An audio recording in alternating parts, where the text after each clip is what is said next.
Tuhan yang benar tidak pernah suruh kita menghakimi, menyerang siapapun, dan menjelek-jelekan siapapun. Tuhan yang mengizinkan saya boleh menuduh siapapun adalah Tuhan yang tidak betul.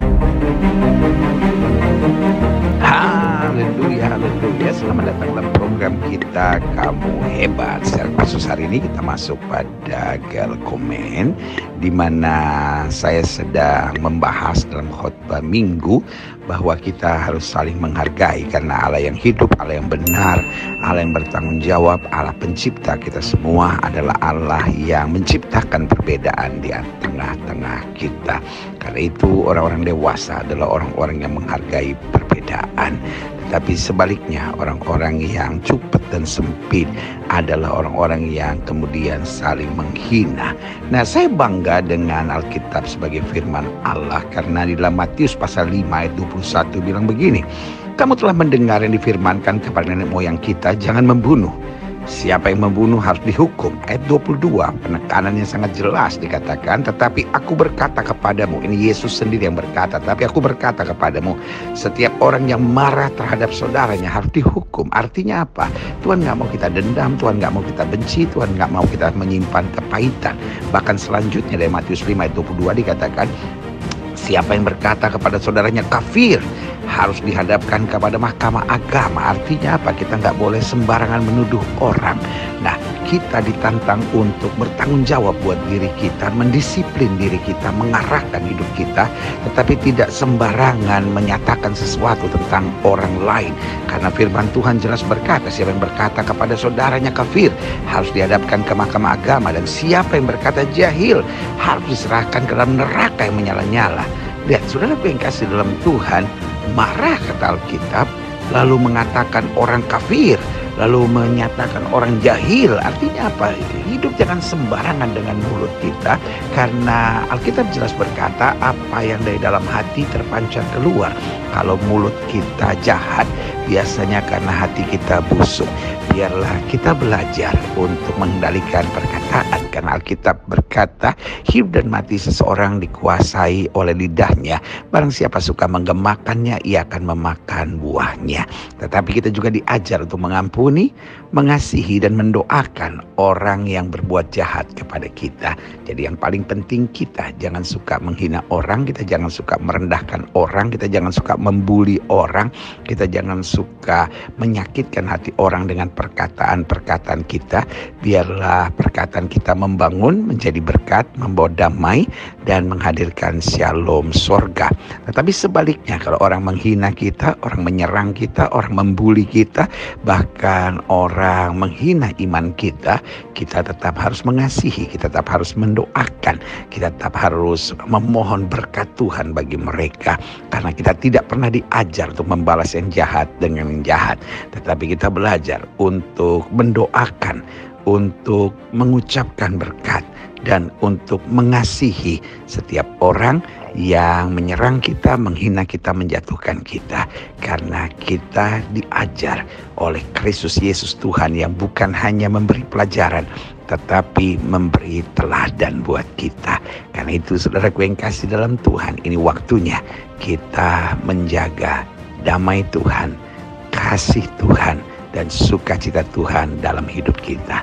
Orang mau katakan apapun tentang iman kita, tetap pikul salib, tetap pegang firman Tuhan, tetap hidup suci, dan tetap berjalan dalam kebenaran Kristus. Haleluya, selamat menikmati firman Tuhan ini.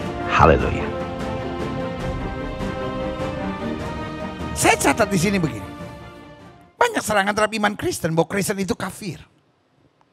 Hati-hati itu Kristen itu kafir tuh. Saudara yang kasih dalam Tuhan, saya nggak peduli apapun orang ngomong tentang saya.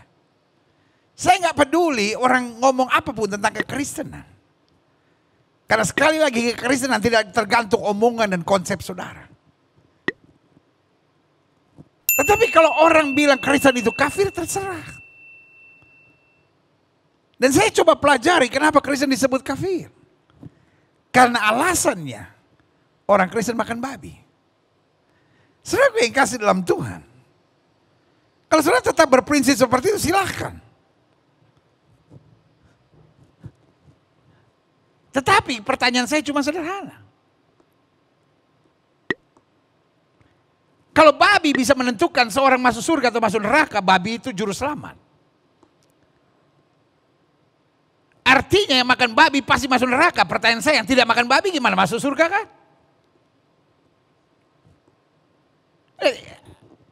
Apa dosanya babi? Kalau neraka bisa ditentukan, artinya gini, orang berdoa, orang dekat Tuhan, orang beribadah, dia makan babi, masuk neraka. Buat saya itu pandangan yang sangat tolol, saudara. Dan buat saya itu pandangan yang sangat mengada-ada, saudara. Yang kedua, Kristen disebut kafir. Karena katanya orang Kristen mentuhankan manusia. Yesus itu manusia dituhankan. Saudaraku yang kasih dalam Tuhan, kita tidak segoblok yang saudara pikirkan. Kita memanggil Yesus Tuhan karena Dia adalah Allah yang menjadi sama dengan manusia. Bukan manusia yang jadi Tuhan, tapi Tuhan yang jadi manusia. Kalau saudara tidak mengerti lalu saudara bersuuzon, saudara tidak mengerti lalu kemudian menuduh, saudara tidak mengerti. Lalu kemudian berkesimpulan menciptakan dalil-dalil tertentu, itu tanda bahwa ada sesuatu yang bodoh dalam hidup saudara. Karena jelas kekristenan tidak goblok. Kita dilarang mentuhankan manusia. Tetapi saudaraku yang kasih dalam Tuhan, kita mengakui Yesus Tuhan karena Dia Allah yang menjadi sama dengan manusia. Kalau saudara nggak ngerti, jangan gonggong. Belajar saudara. Karena menuduh orang lain dalam kebodohan, agama apapun mengakui itu jahat di mata Tuhan. Yang ketiga, Kristen disebut kafir. Katanya karena percaya pada 3 Allah. Hello, agama-agama saya, terus lu yang mau ngatur apa yang saya percaya. Bodoh sekali saudara. Saya lebih tahu agama saya daripada saudara. Agama saya menjelaskan saya harus menyembah pada Allah yang Esa. Tapi Allah yang Esa itu dalam 3 pribadi. Bagaimana Allah yang Esa tapi 3 pribadi? Kalau lo tolol jangan nyerang saya. Ya kan saudara nggak ngerti. Kalau nggak ngerti, belajar. Iya kan? Simple. Saya diajar dulu oleh guru matematika saya. Kalau kamu nggak ngerti, nanya. Kalau kamu nggak ngerti, belajar. Kalau kamu nggak ngerti, jangan mengambil kesimpulan. Kalau kamu nggak ngerti, jangan berasumsi. Karena kalau saya langsung menghakimi, memberi kesimpulan, itu namanya menuduh. Dan agama apapun mengajarkan, tuduhan-tuduhan itu jahat di mata Tuhan. Jadi sekali lagi saya ulangi, banyak serangan terhadap iman Kristen. Bahwa Kristen itu kafir. Alasannya karena makan babi lah, karena mentuhankan manusia lah, karena percaya 3 Allah lah. Buat saya sederhana. Engkau mau menyatakan saya kafir, itu tidak menjadikan saya kafir. Tapi saya khawatir dengan menghina orang, engkau yang berurusan dengan Tuhanmu. Saya nggak yakin Tuhan yang benar merelakan kau menghina siapapun. Saya tidak yakin Tuhan yang benar mengizinkan saudara ikut campur dengan urusan agama siapapun dan keyakinan siapapun. Yang saya percaya Tuhan yang benar menghargai perbedaan. Tuhan yang benar tidak pernah suruh kita menghakimi, menyerang siapapun dan menjelek-jelekan siapapun. Jelas. Silahkan. Engkau katakan kami kafir, kami diajarkan untuk mengasihi dan mendoakan serta berbuat baik buat setiap orang yang memusuhi, menghina, mencaci kami. I'm proud to be Christian.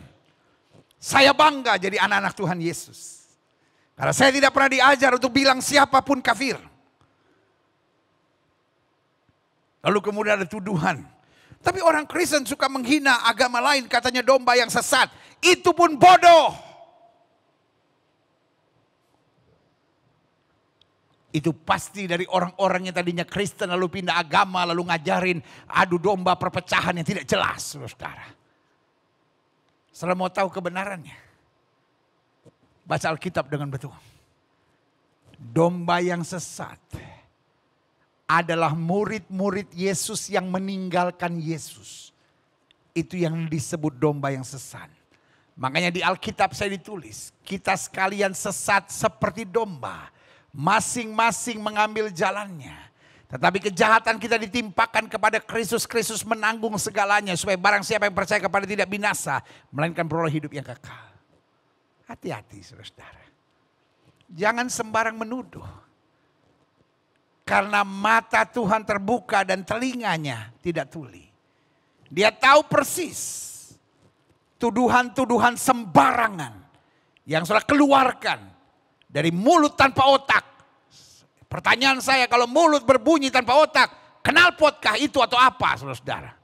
Mungkin saudara menatap saya dan berkata, kenapa bicara begitu? Karena saudara yang kasih dalam Tuhan, sudah kelewatan.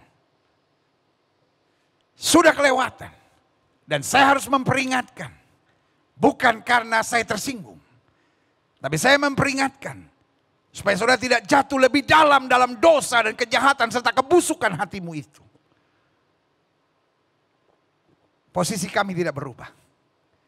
Kami tetap anak Tuhan Yesus yang bangga sebagai orang-orang yang sudah ditebus oleh darah Yesus. Itu sebabnya kita nggak pernah ngurusin orang. Cuman orang sibuk ngurusin kita. Katanya Kristen kafir lah, katanya Kristen beginilah, katanya Kristen begini. Thank God to be Christian. Saya diselamatkan oleh darah yang tertumpah di kayu salib. Bukan karena perbuatan baik saya. Tapi saya diajar untuk mengasihi musuh. Untuk berbuat baik kepada orang yang menganiaya. Untuk mengucapkan berkat buat orang yang mencaci. Bahkan untuk berdoa. Bagi mereka-mereka yang merancangkan yang jahat dalam hidup saya. Saya pelajari selanjutnya. Semuanya itu. 3 alasan kenapa saya disebut kafir. Orang Kristen disebut kafir. Buat saya semuanya itu adalah kesimpulan yang bodoh.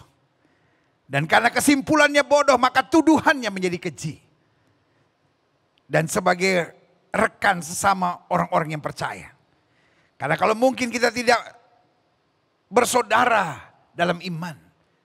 Minimal kita bersaudara dalam kemanusiaan. Dan izinkanlah saya mengingatkan. Tuhan yang mana yang mengizinkan orang menuduh yang lain? Saya berani katakan. Tuhan yang mengizinkan saya boleh menuduh siapapun adalah Tuhan yang tidak betul. Dia bukan Tuhan. Setan itu. Setan senang kita saling menuduh. Setan senang kita saling menghina. Tapi Tuhan mau kita menjaga kasih. Menjaga kebenaran. Menjaga kesucian. Dan tidak saling menuduh dan menghina.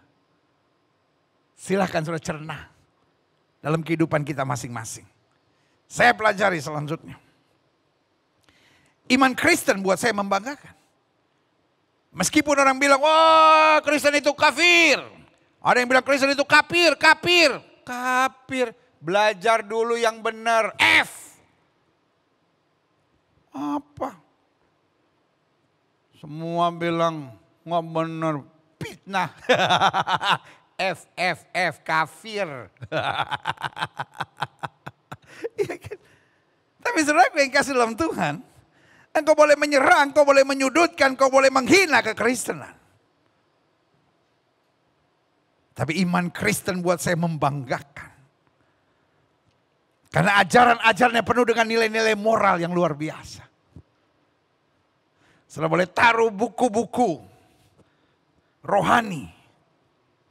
Buku-buku suci. Dari agama manapun. Ada keajarannya.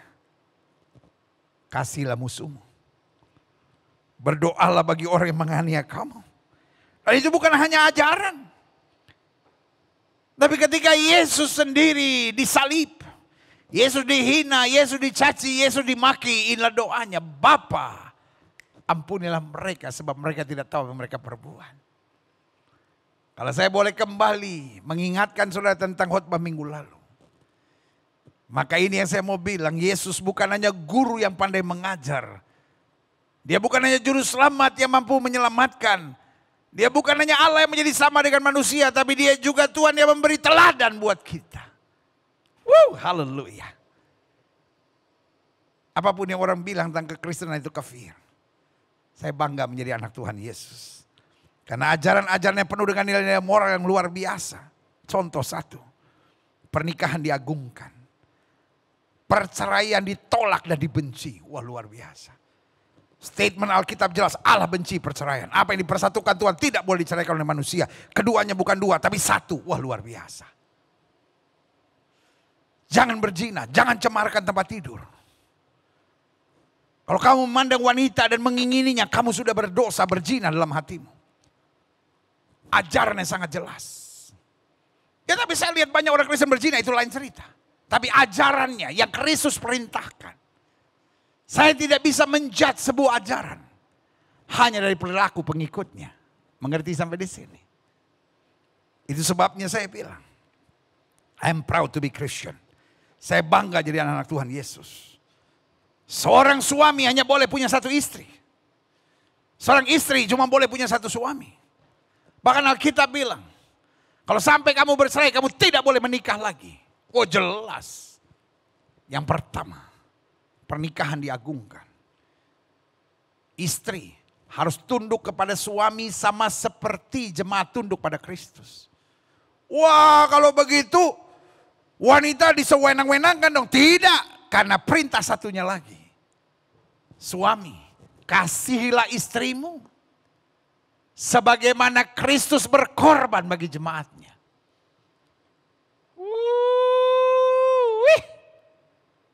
Saudaraku, banyak orang bilang cinta Yesus. Banyak orang bilang Kristen tapi dia tidak mengagungkan pernikahan. Dan itu salah kaprah. Kekristenan ajaran moralnya sangat membanggakan. Karena dia mengajarkan pernikahan itu sebuah hal yang agung. Perceraian ditolak dan dibenci. Apapun alasannya kata Alkitab. Yang kedua, ajaran apa yang penuh dengan nilai-nilai moral yang luar biasa? Sorganya. Di Alkitab saya tidak pernah ada cerita di sorga ada pesta seksual. Setiap orang bisa bebas melakukan hal-hal yang bersifat seksual. Ada makanan-makanan enak. Kita akan pesta-pesta enak. Saudara, gue yang kasih dalam Tuhan. Sorga yang digambarkan oleh kitab Wahyu. Di mana Kristus duduk di tahta. Dan kita semua memuji, menyembah dia siang dan malam. Sehingga kesimpulan saya, iman Kristen membanggakan. Karena ajaran-ajarannya penuh dengan nilai-nilai moral yang luar biasa. Sorganya penuh kemuliaan. Bukan tempat makan-makan enak dan tempat melampiaskan syahwat seks. Tidak ada bidadari-bidadari cantik di sorga. Tidak ada pria-pria gagah. Di sorga hanya ada pujian penyembahan. Karena keindahan sorga adalah kemuliaan Tuhan. Ada banyak orang yang bilang bosan dong. Loh, kan Alkitab bilang, pertanyaannya ada malaikat yang bosan gak saudara-saudara? Otak cabulmu gak bisa masuk sorga, bos. Otak hedon dan kedaginganmu tidak bisa masuk sorga. Kita mau masuk sorga bukan untuk makan-makan enak. Bukan untuk pesta-pesta jahanam. Kita masuk sorga untuk mengalami kehidupan bersama Kristus sampai selama-lamanya.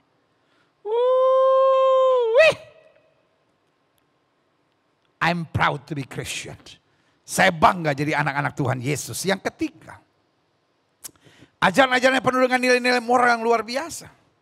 Hidup tidak boleh pelit. Harus berbagi minimal 10% dari penghasilan kita harus kita kembalikan kepada Tuhan. Membanggakan saudara.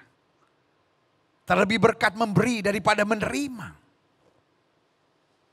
Karena Kristus datang bukan untuk dilayani tapi untuk melayani. Jadi kita dipanggil untuk berbagi. Karena Kristus telah terlebih dahulu memberi kepada kita. Kita juga harus berbagi. Meskipun ada banyak orang yang bilang, wah 10% banyak banget. Tuhan gak minta 50-50 aja udah mujizat saudara. Tapi kita juga diajarkan. Akar segala kejahatan adalah cinta akan uang. Kita juga diajarkan bahwa kita harus berbagi. Kita diajarkan di mana hartamu berada, di situ hatimu berada. Jadi kita diajarkan untuk belajar mencukupkan diri dengan segala perkara. Jangan jadi Kristen yang pelit, tapi jadi Kristen yang selalu berbagi buat mereka yang memerlukannya. Selanjutnya, apalagi ajaran-ajaran moral yang penuh dengan nilai-nilai moral yang luar biasa. Harus mengutamakan Tuhan.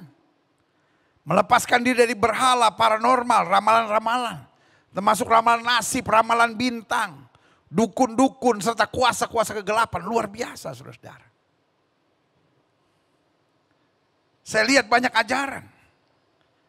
Percaya pada roh-roh orang mati. Tapi Yesus ajarkan biarkan orang mati, menguburkan orang mati. Kekristenan mengajar, tidak boleh ada Allah lain di hadapanku. Dia cuma satu-satunya. Nggak ada itu ilmu hitam, ilmu putih. Wangsit lah.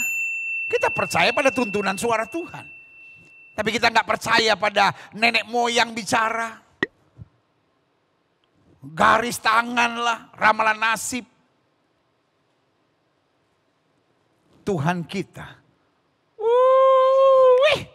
Yang menciptakan segala sesuatu, menentukan segala sesuatu. Makanya Alkitab saya bilang iblis ada di bawah telapak kaki orang percaya. Kita nggak mengenal istilah sesajen-sesajen apapun. Kita nggak mengenal istilah aduh kita berdamai supaya penunggunya jangan marah. Tapi Alkitab saya mengajar lawan iblis maka iblis akan lari. Makanya kekristenan tegas. Menolak segala bentuk penyembahan berhala. Menolak segala bentuk ramalan-ramalan nasib.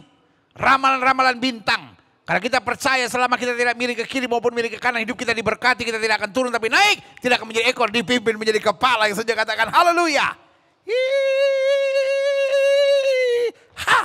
Yes. Selanjutnya. Iman Kristen membanggakan. Karena ajaran-ajarannya penuh dengan nilai-nilai moral yang luar biasa. Dan yang kelima. Kasihnya. Bukan sekedar kasih yang ujung-ujungnya mengarahkan pada seks. Karena itulah dunia, kasih ujung-ujungnya pada keuntungan pribadi dan menuju ke arah seksual. Tetapi kasih kekristenan yang diajarkan jelas. Standarnya surgawi.